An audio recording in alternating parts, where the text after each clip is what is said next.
દર્શક મિત્રો, ઇલેક્શન 2022 ગુજરાત મિશનની આપણે જ્યારે વાત કરીએ છીએ દર અઠવાડિયે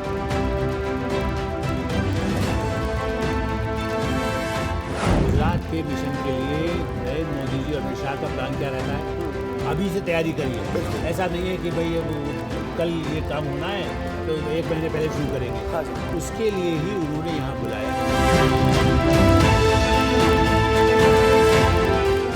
નમસ્કાર દર્શક મિત્રો, ઇલેક્શન 2022 ગુજરાત મિશનની આપણે જ્યારે વાત કરીએ છીએ દર અઠવાડિયે ફરી એકવાર હું આપના સમક્ષ હાજર છું। જેમ જેમ સમય વીતતો જાય છે તેમ તેમ ઉત્સાહ અને ક્યાંક ને ક્યાંક ક્યુરિયોસિટી પણ વધતી જઈ રહી છે। ઇલેક્શન પહેલાં થશે કે કેમ તે તો આવનારો સમય બતાવશે, પરંતુ ઇલેક્શનનો માહોલ દર અઠવાડિયે સારી એવી પ્રમાણમાં બદલાતો જતો જોવા મળી રહ્યો છે।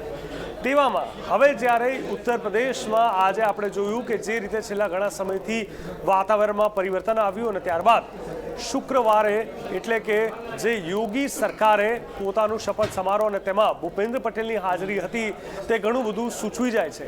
તેની અસર શું અને ગુજરાતમાં કેવી રીતે રહેશે અને આગળના સમયમાં બીજેપી કેવી રીતે પૂરજોશમાં ગુજરાતમાં એન્ટ્રી મારે છે અને કેટલી સભાઓ થાય છે, કેટલી રેલીઓ થાય છે અને વિપક્ષ ખાસ કરીને કોંગ્રેસ અને આમ આદમી પાર્ટી કેવી રીતે તેમને પહોંચી વળવા સક્ષમ થાય છે તે આપણે આજે ચર્ચા કરીશું।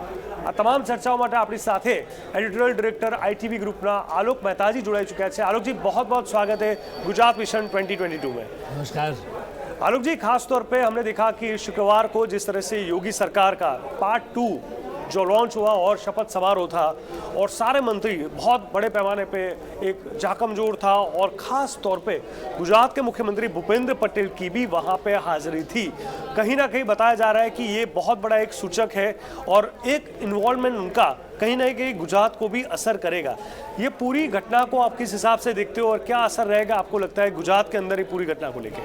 देखिए जिगर भाई, आप देखिए गुजरात मॉडल जी, प्रधानमंत्री नरेंद्र मोदी मुख्यमंत्री थे तब भी गुजरात मॉडल की वजह से उनको बाद में यहाँ पर आए। बिल्कुल। 2014 वो खुद जीते, 2017 में भी उनके नाम पर वोट को आगे बढ़ाया गया। आज भूपेंद्र पटेल जी का वहाँ होना, इतना भव्य आयोजन जी। आपको याद है आपके यहाँ गुजरात में भी जब ये उत्तर प्रदेश में पहली बार इतने बड़े पैमाने पर हुआ है। जैसे गुजरात में स्टेडियम में वहाँ पर शपथ हुई, बहुत सही बात है। 2012 में भी हमने देखा था। 2012 में जी। आज उसकी पुनरावृत्ति जिसको कहते हैं रिपीट कहा जाए जी। तो उसका यहाँ पर एक तरह से फिर से उसका प्रदर्शन हुआ जी। कि कैसे भव्य उत्तर प्रदेश में कभी भी उस तरह के भव्य आयोजन शपथ ग्रहण के हमने नहीं देखे। 50 साल का मेरा अपना पत्रकारिता का जीवन है, बिल्कुल। उसमें नहीं था।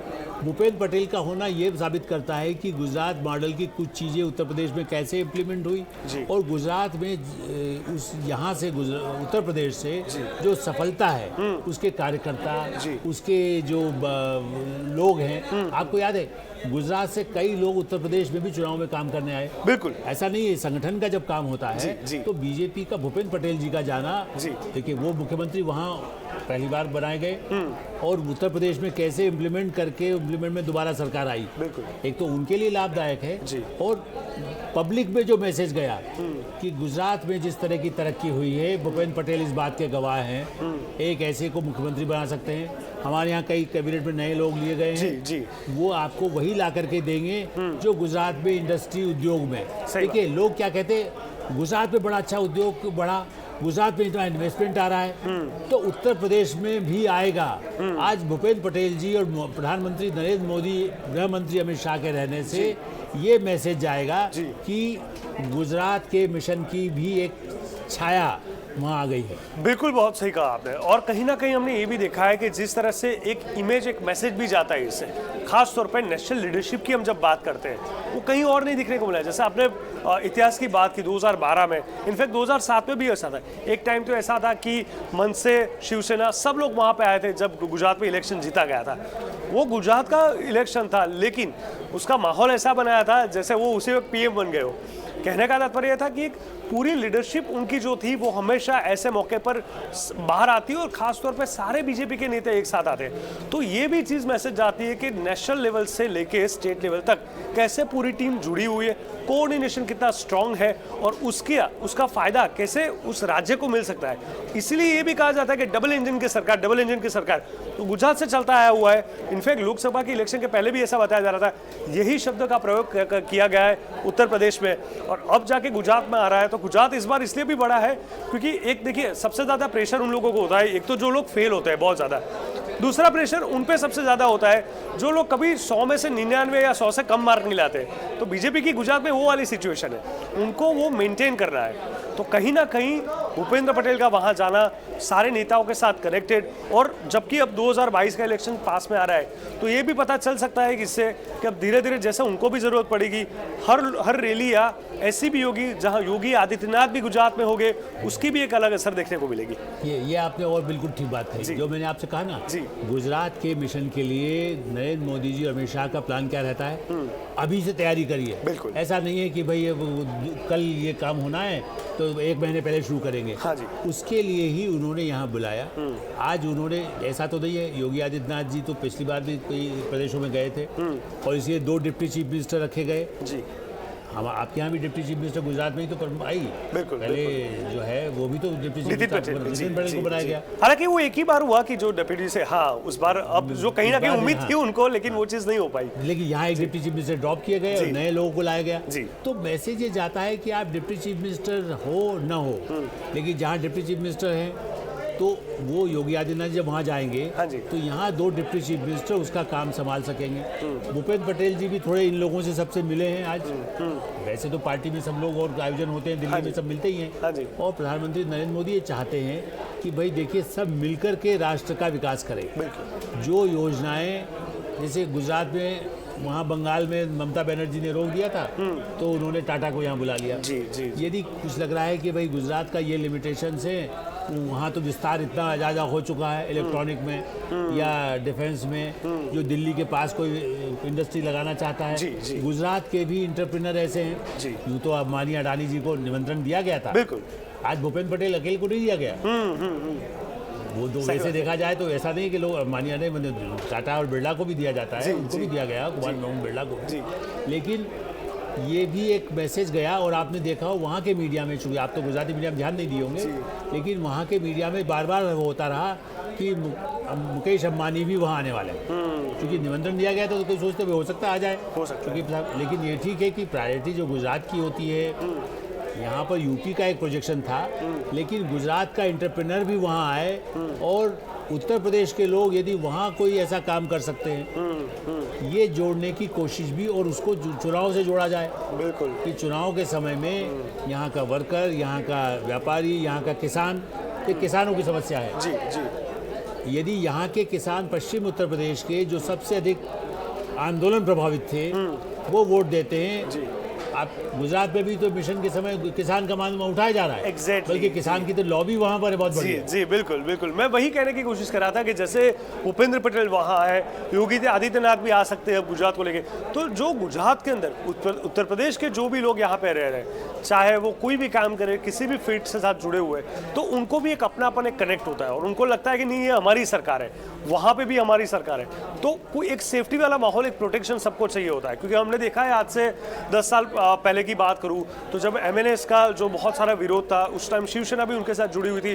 खासतौर पे यूपी और बिहारी वाले लोगों को जो परेशान किया जा रहा था, उस वक्त जब राज ठाकरे को पूछा गया था कि गुजरात को क्यों परेशान आप नहीं कर रहे, गुजरात वासी हो जो भी है, तो उन्होंने एक बहुत ही अच्छा एग्जाम्पल देकर बताया था कि दूध में जो शक्कर मिक्स होती है वैसे गुजराती मिक्स हो जाते हैं।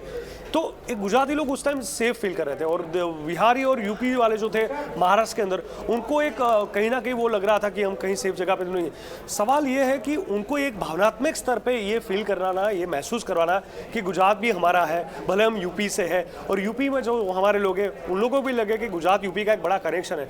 तो उसका भी एक असर इलेक्शन पे पड़ता है, क्योंकि वोट तो हर जगह से आते हैं।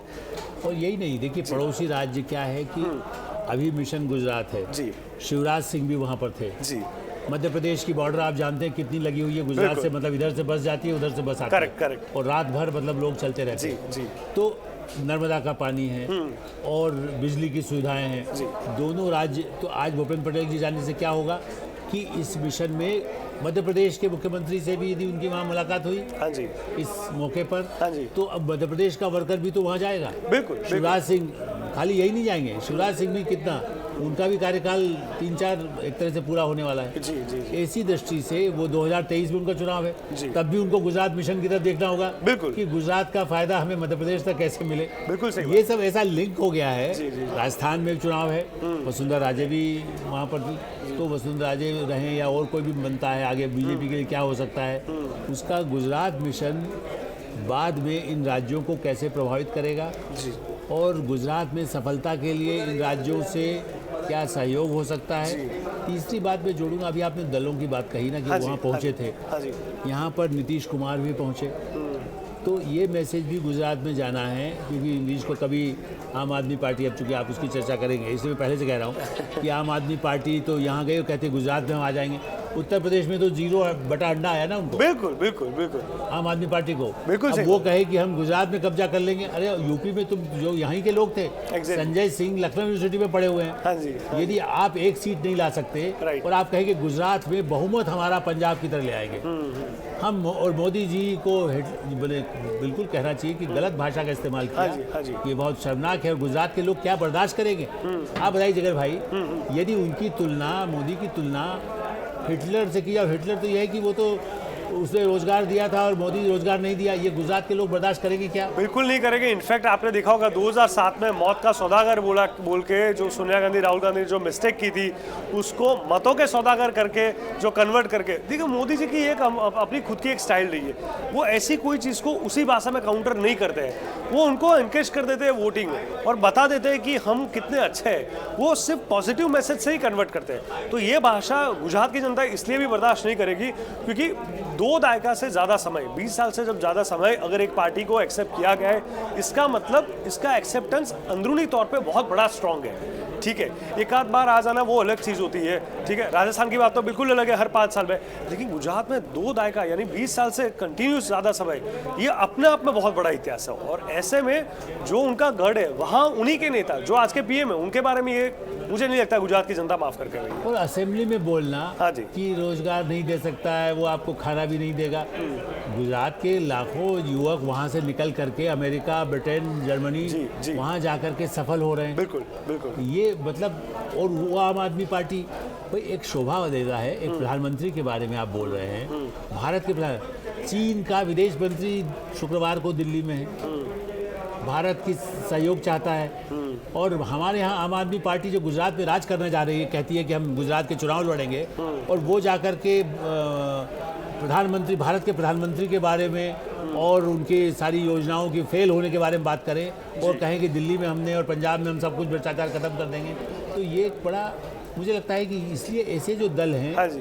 उनके लिए भी आज के इस कार्यक्रम से एक मिशन जा रहा है जी। या कार्यक्रम, या कहिए कि गुजरात मिशन में एक बड़ी हिस्सेदारी होगी। जब अरविंद केजरीवाल या राहुल गांधी जब वहाँ जाएंगे तब उनको ये सामना करना होगा कि गुजरात की जनता कहेगी आपने अपने यहाँ जो दिया वो धोखा है और आप हमारे नेता के बारे में इस तरह की बातें करेंगे, उनका अपमान करेंगे, तो क्या उसे कोई, गुजरात तो बहुत सेंसिटिव स्टेट है। बिल्कुल बिल्कुल वेजिटेरियन स्टेट होने का मतलब ये नहीं है, वेजिटेरियन स्टेट का मतलब है कि वो इस तरह से नहीं, आप यदि मछली का कांटा उसके गले में डालने की कोशिश करेंगे, हाँ जी। So how Gujarati will accept. बिल्कुल सही बात है। और कहीं ना कहीं यही सारी चीज़ कहीं ना कहीं हास्यास्पद भी बन जाती है उन पार्टी के लेके जो इस प्रकार की भाषा का उपयोग करते हैं। आप सोचिए, जिस स्टेट ने 20 साल बीजेपी को एक्सेप्ट किया है, या उसी स्टेट से प्रधानमंत्री आगे आए हैं और दूसरी बार भी वो प्रधानमंत्री बने बहुमत के साथ, जबकि उनकी सरकार तो पहली बार पंजाब में आई है। ठीक है, तो ये कहीं ना कहीं उनका ओवर कॉन्फिडेंट ही है कि इस प्रकार की भाषा का उपयोग किया जाता है। देखिए, एक चीज़ है, राजकारण में मैं हमेशा मानता हूँ कि अगर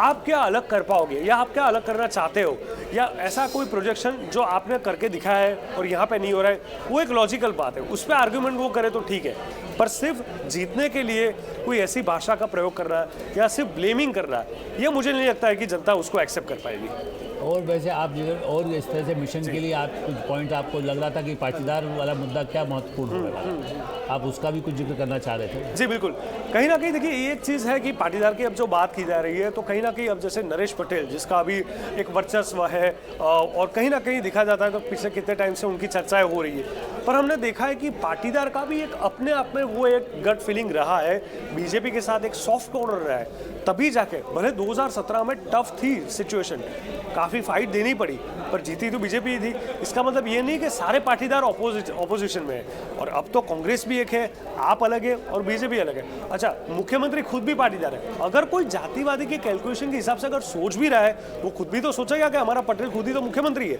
तो मुझे नहीं लग रहा है कि वो चीज़ इतनी अफेक्ट कर पाएगी। हालांकि सरकार को काफ़ी काम करना पड़ेगा इन सारी चीज़ों को लेकर, क्योंकि जब इलेक्शन नज़दीक आते हैं तो सारी पार्टियां शाम नाम दंडभेद के तौर पे बहुत सारी चीज़ें कोशिश करती है लोगों के जहन में डालने की।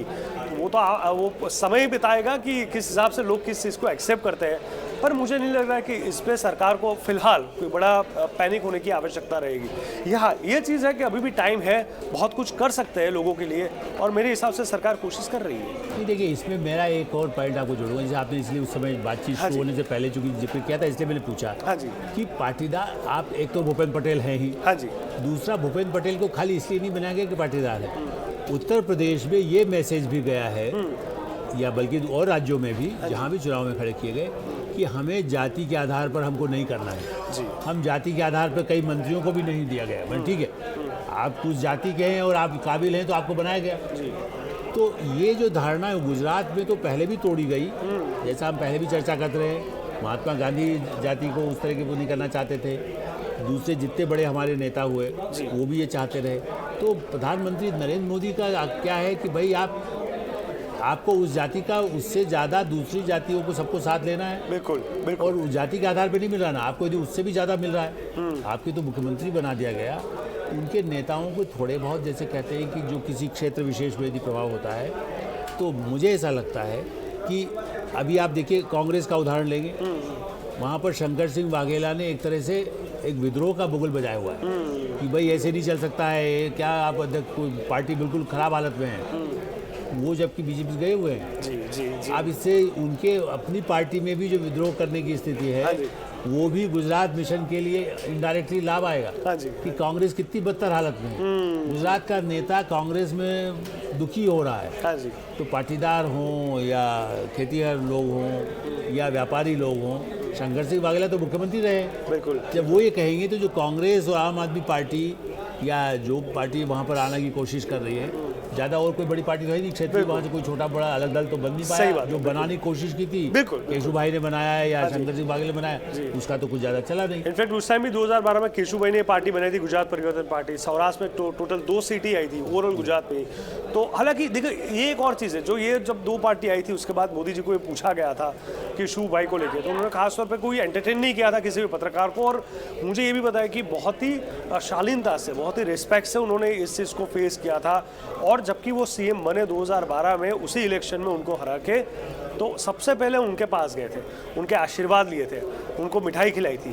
तो ये बताया गया था, एक मैसेज था कि नहीं, बड़ों का सम्मान वो करते हैं जिनसे सीखे, जिनके समझे। उसका मतलब ये नहीं कि सीएम बन गए तो उन्हीं के अगेंस्ट में चले गए। उनको पता है ज्ञान और विद्या यहाँ से भी प्राप्त हुई है, और उनका भी कहीं ना कहीं योगदान है।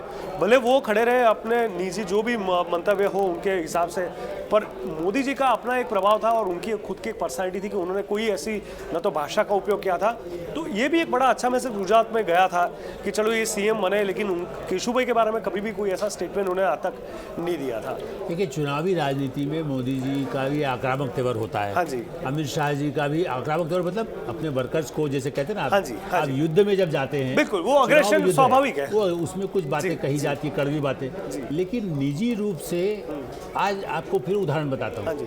उत्तर प्रदेश में इतना तीखा प्रहार किया गया, प्रियंका गांधी जी ने भी किया, अखिलेश यादव जी ने भी किया, समाजवादी ने किया।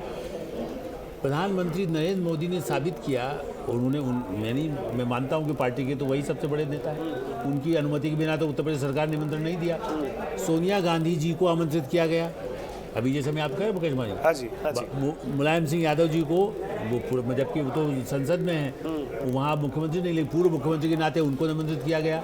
सुश्री मायावती जी को किया गया, अखिलेश यादव जी को, जिनको लग ही रहा था कि जीत के आने वाले हैं।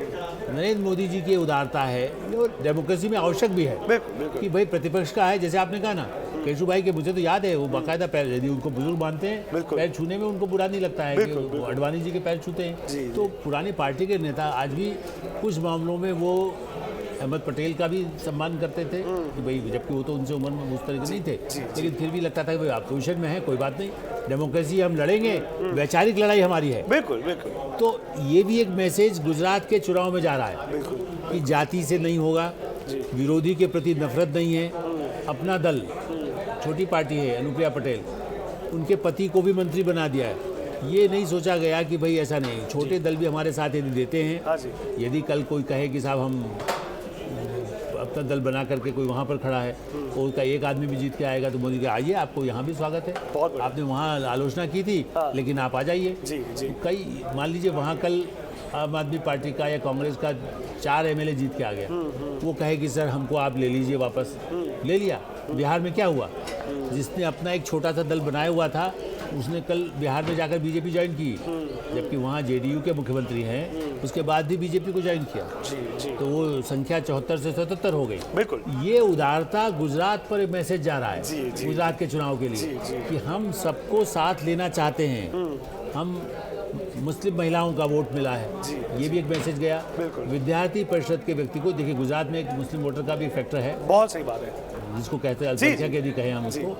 तो विद्यार्थी परिषद के एक बिल्कुल युवा थे, निकल करके आए, पहले के एक मंत्री जो अल्पसंख्यक समुदाय के थे, उनको रिप्लेस करके एक ऐसे युवा को फिर सामने लाया गया। क्योंकि चाहे तलाक का मुद्दा हो, चाहे हिजाब का मुद्दा हो, चाहे उनकी और शिक्षा का, स्वास्थ्य का मुद्दा हो, तो कैसे उस पर सुधार करके उन सुविधाओं को, उन महिलाओं को, क्योंकि मुस्लिम महिलाओं ने यहाँ वोट दिया है और अहमदाबाद में यदि देना होगा या बड़ौदा में या सूरत में, तो उनके भी मन में वोट के लिए नहीं, उनकी जीवन में सुधार लाकर, उनको आत्मनिर्भर बना के, उनकी शिक्षा में सुविधा देकर, ये मिशन गुजरात है। बिल्कुल बिल्कुल। तो कहीं ना कहीं positive affirmative politics, optimistic approach के साथ जो गुजरात में हो रहा है, यही जनता जानना चाहती है, यही जनता एक्सेप्ट कर रही है, बतौर मैं ये कहूँगा। क्योंकि जैसा आपने बताया कि वहाँ पे यूपी में जो स्टेटमेंट दिया गया मोदी जी को लेके, वो कहीं ना कहीं सवाल ये मोदी को दिया या कांग्रेस को दिया, आम आदमी पार्टी को दिया नहीं है, किसी भी पार्टी को लेकर इस प्रकार की भाषा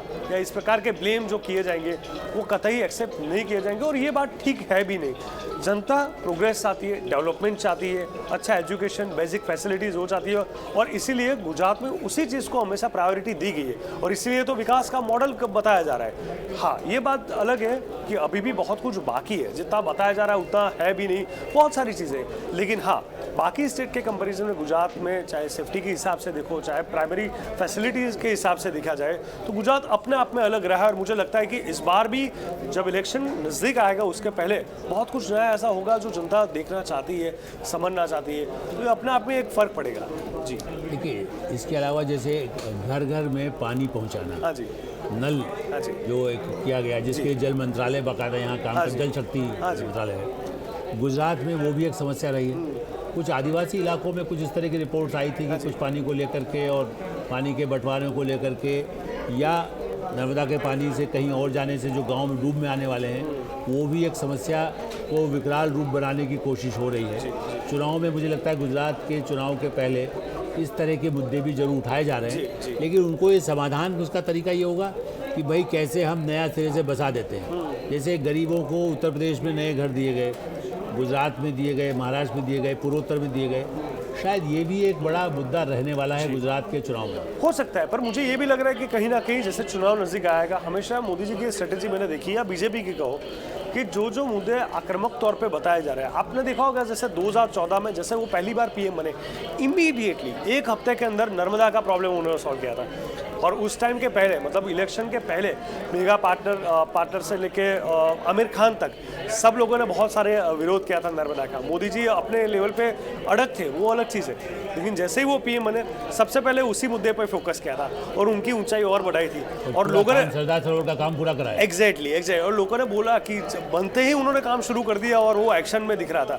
तो मुझे लगा ये सारे मुद्दे हैं तो सही, गंभीर भी है, पर लगता है जैसे जैसे इलेक्शन पास में आता जाएगा वैसे वो कहीं ना कहीं उस हिसाब से काम करना भी शुरू कर देंगे, तो उसका भी एक प्रभाव रिजल्ट पे या इलेक्शन पे दिखा जा सकता है। तो खास करके आदिवासी इलाकों के बारे में हमेशा उनका, पूर्वोत्तर क्षेत्र के बारे में प्रधानमंत्री नरेंद्र मोदी का, या जब वो मुख्यमंत्री थे या संगठन में भी थे, वो लगातार घूमते थे उन आदिवासी इलाकों में। आपको ध्यान होगा जगह भाई, वो मुख्यमंत्री के नाते वो हर ज़िले का, जैसे होता है जब सैटरडे संडे मिला वो दौरा करते रहते थे। पंचायतों के लिए कैसे उनको जोड़ा जा सकता है। तो नर्मदा का पानी कुछ क्षेत्रों में जाने से या वहाँ उनके गांव को करीब 100-200 गांव प्रभावित होने से जो समस्या दिखाई दे रही है, जिसको लोग आंदोलन बनाने की कोशिश कर रहे हैं, उसका समाधान ये होगा कि भूपेंद्र भाई पटेल से कहा जाएगा कि आप जल्दी से जल्दी इनके पुनर्वास के अच्छे मकान, जो सुविधाएं यहाँ उपलब्ध है वो दूसरे के दी जाए। और मैं वैसे जिक्र करूँगा, मैंने नर्मदा पर पुस्तक लिखी, नर्मदा आए ऐसे जाए कहाँ, तो कब से उसके लिए आंदोलन करते रहे। तो वो जानते हैं कि जल की आवश्यकता कितनी है। सौर ऊर्जा गुजरात कितना मॉडल है। सौर ऊर्जा में वो यूपी, राजस्थान, मध्य प्रदेश जो बिल्कुल बीमारू राज्य थे वहाँ इम्प्लीमेंट किया। तो गुजरात में बिजली की कोई समस्या आज भी नहीं है। लेकिन यदि हर घर में कैसे बिजली मिल सके, कैसे पानी भी जहाँ नहीं पहुँचा है उनको, या अनाज नहीं पहुँचे, कहीं दिक्कत न आए, उसको सुनिश्चित गुजरात चुनाव से पहले उसको ऐसा कर दिया जाएगा कि आगे उसकी कोई डिमांड की जरूरत न हो। बिल्कुल बिल्कुल। तो एक बात तो तय है कि ये जो पूरा इलेक्शन का फोकस रहेगा वो उन्हीं सारे मुद्दों को लेके होगा जो कहीं ना कहीं गुजरात के विकास को स्पर्शते हैं। और उसी के हिसाब से ये एक चीज़ और भी मुझे लग रही है कि इन्हीं रीज़न की वजह से, अब जैसे आपने बताया शुरुआत में हमने ये डिस्कस किया कि आज योगी जी के शपथ में जिस तरह से शुक्रवार भूपेंद्र जी वहाँ गए, ये वो, तो गुजरात के विपक्ष को अब मौका इतना नहीं मिलेगा मुझे लग रहा है। क्योंकि एक मैसेज आता है ना कि कितनी बड़ी टीम इनके पास है, नेशनल टीम भी है, रीजनल टीम भी है, बाकी सारे स्टेट के सीएम भी उनके साथ है। तो जो विकास और जो बड़े मुद्दे को लेके जो सॉल्यूशन वो ढूंढ रहे हैं, तो उनको लग रहा है कि जब पूरा देश एक साथ है इनके साथ, तो कहीं ना कहीं इस पार्टी के साथ कहीं ना कहीं लाभ ज़्यादा हो सकता है। ये भी मुझे लगता है लेमैन में एक इमेज जा सकती है। तो एक बात तो तय है कि जितना पॉजिटिव पॉलिटिक्स होगा उतनी असर उतनी ज़्यादा रहेगी। एक बात अलग है कि एक नेचर हो गया है कि जैसे इलेक्शन साथ में आते हैं तो तीखा प्रहार करा जाता है, कुछ भाषा का, निम्न भाषा का उपयोग किया जाता है, पर ये कभी भी आज तक मैंने ये देखा है, समझा है कि वो पब्लिक ने एक्सेप्ट नहीं किया। उस टाइम लगता है कि ये मुद्दा उछल गया, उस टाइम लगता है कि ऐसा रिस्पॉन्स आया, हो हाँ हो जाती है, तालियां बज जाती है, लेकिन वो चीज़ कभी भी वोट में कन्वर्ट मेरे हिसाब से नहीं हुई। सही बात है कि नहीं? बिल्कुल बिल्कुल। ये देखिए जो खास करके जो ऐसे पार्टी अचानक लालू यादव करते थे, हाँ जी, सॉरी बता, तो आजकल वो बीमार हैं, हाँ जी, लेकिन लालू यादव जिस भाषा का इस्तेमाल करते थे तो उसका क्या नुकसान हुआ, बाद में साफ हो गए बिहार में। मैंने उनकी पार्टी है अभी वहाँ, लेकिन उनका खुद का वो जेल जाना पड़ा, भ्रष्टाचार अलग हुआ। तो भ्रष्टाचार भी एक ऐसा मुद्दा है, जब दूसरी पार्टी के नेता जाएंगे, जब उनका जिस तरह से काला धन को रोकने की कोशिश की गई, जिस तरह से जो छापे मारे गए हैं गुजरात में चुनाव में, इसका भी होगा। यहाँ पर बुराई की जाती है, दूसरे दल क्या कहते हैं, अरे आप छापा डाल रहे हैं। पब्लिक खुश होती है कि जो बेईमान हैं, जो भ्रष्ट हैं, जो अपराधी हैं, भाई यहाँ बुलडोजर की बातें ज़्यादा कही गई। तो गुजरात में कहाँ अपराधियों को परिचय देने दिया गया, इसलिए तो गुजरात में सफलता मिली। और इस चुनाव में भी इसलिए सफलता मिलेगी कि अपराधी आंख उठा करके उधर न देखें। समुद्री बॉर्डर लगी हुई है, पाकिस्तान और आतंकवादी गतिविधियाँ, कई बार लोग वहाँ पर स्मगल करके कोई चीज़ आई तो उसको कितने बड़े पैमाने पर रोका गया, उनको पकड़ा गया। तो मुझे ऐसा लगता है कि ये भी एक मैसेज गुजरात के चुनाव में जाने वाला है। बिल्कुल बिल्कुल। તો દર્શક મિત્રો, એક વાત તો સ્પષ્ટ છે કે આગળના સમયમાં ઇલેક્શન એટલા માટે પણ ખાસ હશે કારણ કે હવે જે રીતે ઉત્તર પ્રદેશમાં યોગીજીના શપથ કાર્યક્રમની અંદર તમામ નેતાઓ એક થયા, જેમાં ભૂપેન્દ્ર પટેલનો પણ સમાવેશ હતો ને, તે એક આગવો મેસેજ છે કે કેવી રીતે તમામ લોકો એક છે, નેશનલ લીડરશિપનું કેવી રીતે પીઠબળ છે, અને કેમ ડબલ એન્જિનની સરકાર કહેવામાં આવે છે। અને જો યુપીમાં ડબલ એન્જિનની સરકાર પર જો આટલી એન્ટી ઇન્કમ્બન્સી હોવા છતાં, 52 સીટના નુકસાન હોવા છતાં પણ જો યોગીજી એટલે કે બીજેપી જીતવામાં સફળ રહેતી હોય તો એ ગુજરાત કે જ્યાં 2 દાયકાથી વધુ સમયથી જ્યારે ભાજપને આટલી મોટી સફળતા મળી રહી છે અને હવે જ્યારે એવી કોઈ મોટી કોમ્પિટિશન નથી એકાથી પબ્લિકને લઈને કામો પર પ્રાયોરિટી છે, ત્યારે હવે જોવાનું રહેશે કે આગળના સમયમાં કયા નવા મુદ્દાઓ સાથે લોકોનો વિશ્વાસ જીતવાની तमाम पार्टियों कोशिश करे छे। आलोक जी, आप हमारे साथ जुड़े और बहुत ही सही ढंग से आपने बताया कि क्या मुद्दे होने चाहिए और जो मुद्दे अभी हो रहे हैं, ठीक है, वो गुजरात पे कैसे कनेक्ट करेंगे और उसकी क्या असर हो सकती है, ये सारी चीज़ें बताने के लिए बहुत बहुत धन्यवाद। चलिए, बहुत धन्यवाद श्रोताओं के लिए, हमारे जो दर्शकों के लिए बहुत हमारी तरफ से नमस्कार। और इंडिया न्यूज़ के इस गुजराती कार्यक्रम को आप अधिकतर देखिए और अपने कोई विचार हो, आपके सुझाव हो, जो अच्छा लगे, जो कड़वा लगे, वो ज़रूर बताइए। जिगर भाई और हम लोग उसके हिसाब से उसको और आगे बढ़ाते रहेंगे। धन्यवाद, नमस्कार। तो दर्शक मित्रों, गुजरात मिशन 2022 में बस અત્યારે આટલું જ। દેશ દુનિયાની તમામ મહત્વપૂર્ણ સમાચાર ખબરો માટે આપ જોતા રહો इंडिया न्यूज़ गुजरात। नमस्कार। નમસ્કાર દર્શક મિત્રો, ઇલેક્શન 2022 ગુજરાત મિશનની આપણે જ્યારે વાત કરી રહ્યા છે દર અઠવાડિયે